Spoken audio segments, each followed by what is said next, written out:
Hello, friend. Welcome to Neon Dreams. Tonight, we meet the Lynn Mensa family on Arcadia Planitia, a broad, flat plain in Mars North. They live in Homestead Ring A loop of linked, pressure-safe homes built for families. We will see how law, work, and small routines made a life possible.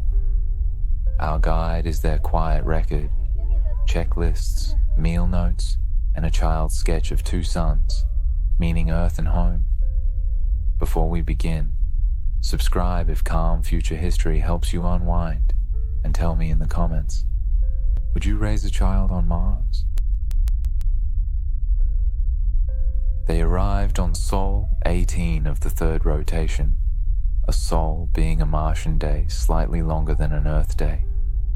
The descent engine rattled, and the children counted seconds in whispers. Outside waded regolith, the loose Martian soil, piled against windbreaks like brown snow. The family stepped across a short tunnel into the ring, passing an airtight bulkhead, a heavy sealed door that holds pressure. No cheering, just a careful exhale and a checklist on the wall. Later, they pressed helmets to the window and watched the pale sky dim to butterscotch. Homestead Ring A was simple. 8 housing nodes, a clinic node, a workshop node, and a greenhouse. Corridors were short and curved, so children called them streets, though each took 30 steps at most.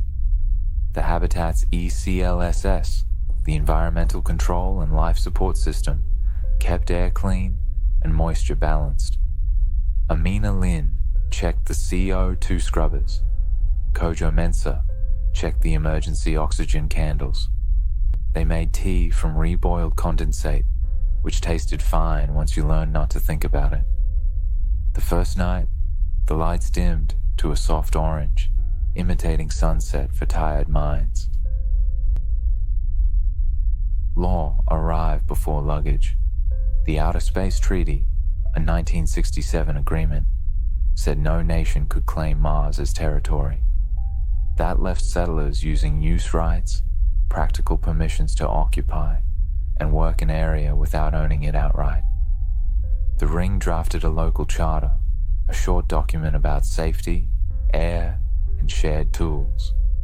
They printed it on polymer and taped it between the kitchen and the airlock. Neighbors nodded, then asked who would judge disputes when the judge's plants needed watering. Water set the rhythm. The family joined a drilling crew to reach buried ice, frozen water mixed with soil beneath Arcadia Planitia. ISRU, in situ resource utilization, means making what you need from local materials instead of importing. They melted ice in a sealed tank, filtered it, and tracked every layer in a ledger. Children watched the first clean stream and clapped like it was a magic trick. Each home got a daily ration, displayed on a wall meter like a silent judge. Food came from green walls. Hydroponics, growing plants without soil in nutrient water, kept the Ring alive and busy. The greenhouse glowed at night, and basil smelled like summer from a distant planet. They also ran an algae bioreactor, a sealed tank that produced protein and oxygen with little waste. Dinner, mixed grown greens, shipped staples, and family recipes adjusted to low humidity. A child tried to name every tomato, which improved morale if not yield. Power came from 2 sources, wide solar fields and a small fission reactor, a compact nuclear generator for steady electricity. Dust storms, long wind events lifting fine particles, dimmed the sun for days. The family took shifts, cleaning panels with soft brushes and compressed air. The reactor hummed with a patient tone, like a distant refrigerator. Power quotas flashed on the home screens, and a child learned to trade shower minutes for extra light over homework. The lesson was simple. Energy was time, and time was comfort. Workdays divided by color bands on the wall. EVA, an extravehicular activity or spacewalk, required a 2-person rule, radio checks, and a written plan. Kojo adjusted suit gloves, while Amina logged tools with numbers and return times. The children learned the sound of an airlock cycling, pumps rising, latch clicks, and the soft pause before a door. Outside, they placed anchors for new modules, kicking regolith that fell in lazy arcs. Inside, someone labeled a wrench floater after it drifted off a shelf during a pressure test. School unfolded in a corner room with ceiling stars and a timer set to Earth-class periods. The curriculum covered Martian civics, which means air-sharing rules, safety votes, and how to report a leak without panic. A sol schedule, a clock tuned to the longer Martian day, kept lessons from drifting into the night. Teachers mixed Earth history with repair drills and plant care. There was a shelf of favorite books and a box of spare gloves for quick drills. Parents walked by and listened, pretending to fix a panel while hearing a poem about rust-red skies. Health meant prevention. The clinic carried ultrasound, basic surgical tools, and a drug printer for common medications made from base chemicals. Radiation monitoring was constant. Each resident wore a dosimeter, a sensor that tracks radiation dose over time. Checkups included skin checks, bone density scans, and a talk about sleep cycles under artificial light. Telemedicine linked to Earth when the delay allowed. People admitted quiet worries, then left with a bandage and a joke about drinking more water than the plants. Social life gathered in the commons, a room with a long table, a projector, and a patchwork rug from shipping foam.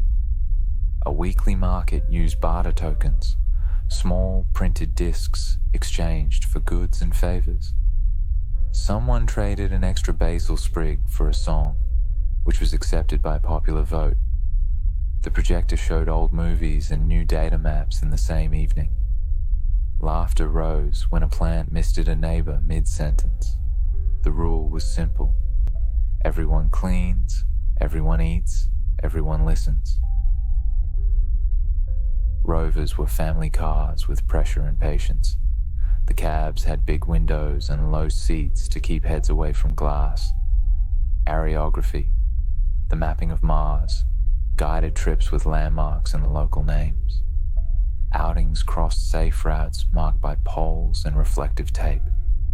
The family watched dust devils, small whirlwinds of dust, glide across the plain like tidy dancers. They returned at twilight, suits smelling faintly of plastic and iron. Contact with Earth ran on delay. Messages took many minutes one way, so conversations were letters with video faces. The family learned store and forward, recording, sending, and waiting for replies stacked in a queue. Holidays meant singing to a camera, pausing, then playing the answer a day later. People cried in private and laughed in groups, which seemed to help. A fridge magnet board held printed screenshots that felt like a second kind of window. Waste was a resource with a calendar. Grey water, lightly used water from sinks, was cleaned and looped back to toilets and irrigation. Solid waste was dried, sterilized, and composted under control. Perchlorates, toxic salts in Martian soil, were removed from plant inputs with special filters and wash cycles. A chore chart gave children ownership over small valves and big responsibilities. Someone drew a smiley face near the compost bin, then frowned when it rubbed off in the humidity. Local governance matured into the Mars Compact of 2095, a ring-to-ring agreement on safety, trade, and dispute handling. It set an assembly, open to all adults and a rotating jury of peers for conflicts. Fines came as resource debits, not cash, deducted from power or water quotas. EVA licenses required annual recertification and a night school exam. A clerk kept forms in alphabetical order, which on Mars felt like civilization. Meetings ended with repair assignments and baked algae bread, which tasted better than it sounded. Life needed names and moments. The ring named corridors after values like patience, resolve, and return, which helped when giving directions to tired people. They held First Light Day each year, marking the morning the greenhouse turned on. Amina told a story about landing, and Kojo handed out tiny printed badges shaped like leaves. Children chased each other in slow gravity, laughing and bumping gently off padded corners. Someone played a soft drum on a storage bin, keeping time. One drill began with a solar flare alert, a burst of radiation from the sun that can harm electronics and people. The shelter was a storm cellar made from water tanks and regolith shielding. Everyone moved fast and quiet, like a fire drill in a school. The children counted crisps in ration packs to stay calm. Sensors ticked down, and the wall clock felt louder than usual. They emerged to normal lights and a shared relief that tasted like fresh air. Expansion used heat and patience. They sintered regolith, heating loose soil until grains fused into bricks, suitable for load-bearing shells. A printer laid layers, and crews checked alignment with laser lines. New modules arrived folded, then unfolded like careful furniture. Neighbors watched through portholes with mugs of tea, narrating progress. At first leak test, a child held their breath longer than the gauge did. Money arrived as contracts, not coins. The ring exported science services, such as data from weather stations and subsurface scans sold to universities. They also repaired visiting equipment for a fee counted in parts and priority access. Household ledgers tracked credits, which adjusted access to shared machines like the printer. The family saved toward a spare suit liner and a new seed lot. Trade meetings kept minutes and tea because both reduced disputes by half. Faith and memory had their own room. It was a quiet space with a window to the sky and a shelf for small objects. The ring held multi-faith gatherings with shared silence, then gentle words. A naming ceremony welcomed a newborn with a ribbon tied to a plant frame. People mourned in shifts, leaving messages where others could read and reply. Low gravity changed gestures, but comfort sounded the same. Teenagers tested rules in predictable ways. They stretched curfew by claiming a filter change ran long, which sometimes was even true. Recreation used straps and harnesses to exercise against walls, a kind of slow ballet for bones. A game with soft balls and catch nets became a league with printed trophies. Adults argued over noise, then volunteered as coaches. The lesson repeated: structure first, freedom second, humor throughout. Stewardship meant restraint. Planetary protection policy, rules to avoid contaminating Martian environments with Earth life, drew lines on maps. Clean zones limited venting and soil contact near science sites. In the greenhouse, a mite release, tiny predators that eat pests, replaced sprays to keep balance. Checklists tracked every new microbe that arrived on cargo.